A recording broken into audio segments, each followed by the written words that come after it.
Have you ever felt that you are slipping away emotionally in your own marriage? Well, I don't want you to ignore that gut feeling. That is you signaling to yourself something is wrong, that you're drifting away emotionally. And it's a very serious condition and you need to take it seriously. Because if you're drifting away in your marriage emotionally, then you got to first look at yourself. So here's the tool.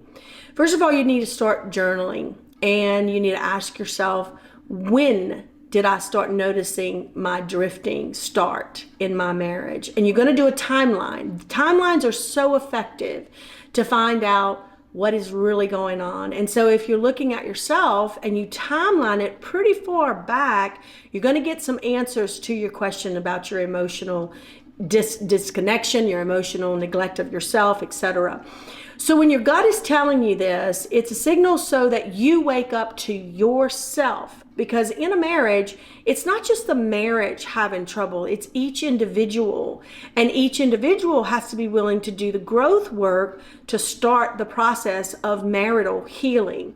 And so if you're the one noticing it in yourself, you need to start the journaling about the timeline. When did I see this happening in myself?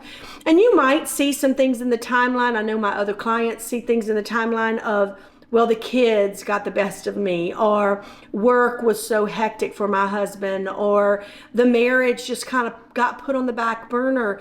And when you do this timeline, you're going to start to see where you started drifting away emotionally within yourself. So first of all, you got to find yourself. You can't start at the marriage. You got to find yourself. And then as you find yourself and you start to say, when did I withdraw and how did I withdraw my emotions? Because you might be a conflict avoider. You might find that that is how you're coping with things, is to avoid the conflict. Then you got to dig a little deeper in that and say, what am I fearing? Because conflict avoidance is about fear. Fear that I'm going to be rejected if I have this conversation.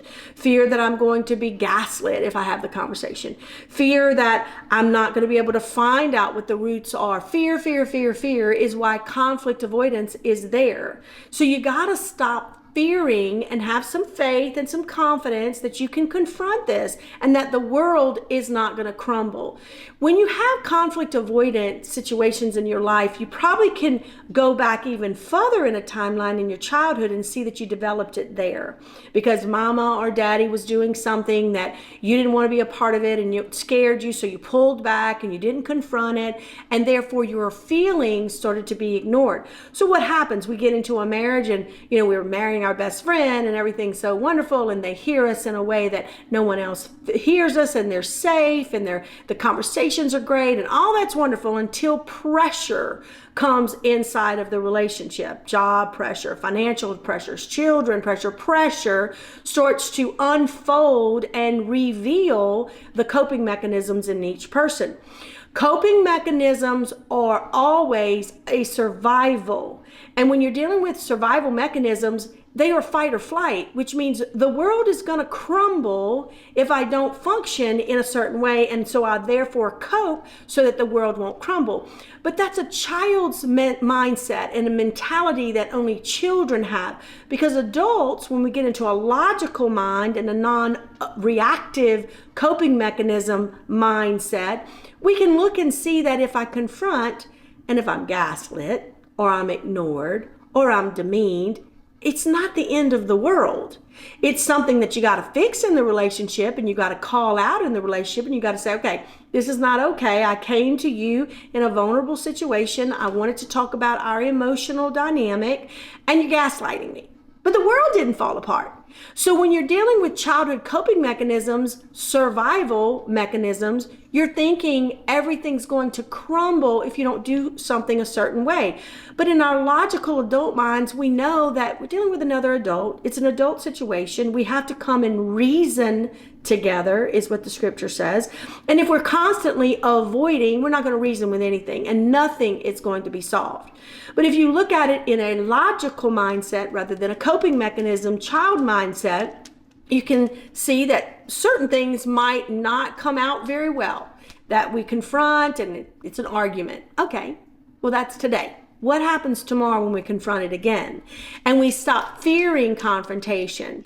So when you look at yourself and you back up in a timeline of when you started emotionally neglecting yourself, putting yourself, your emotions on a back burner, then you can find other tools of how to step forward in your emotions, not only in communication, but also how have you neglected yourself emotionally in other ways. What emotions have you repressed? Start journaling. You don't have to have one conversation with anyone in order to start journaling. And what journaling does is start making you acknowledge the need to process something. So when we talk about processing, why is processing so important? Well, processing makes you acknowledge something that is in your energy field that is kind of bombarding your growth forward and keeping you stuck in a cycle, even with yourself. So you acknowledge the situation.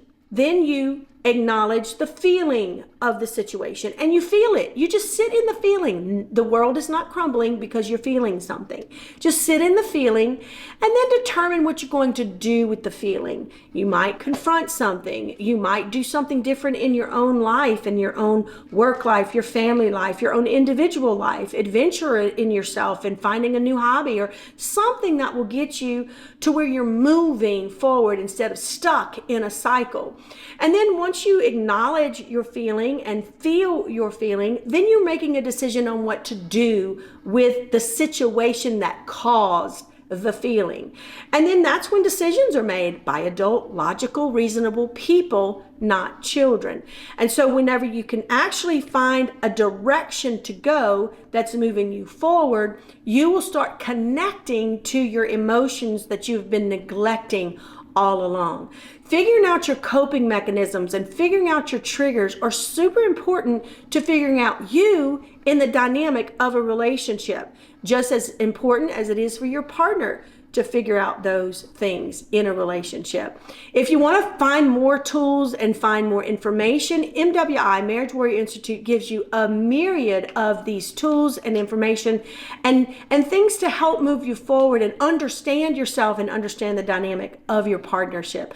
I hope this helps today. Like and subscribe if you want more content.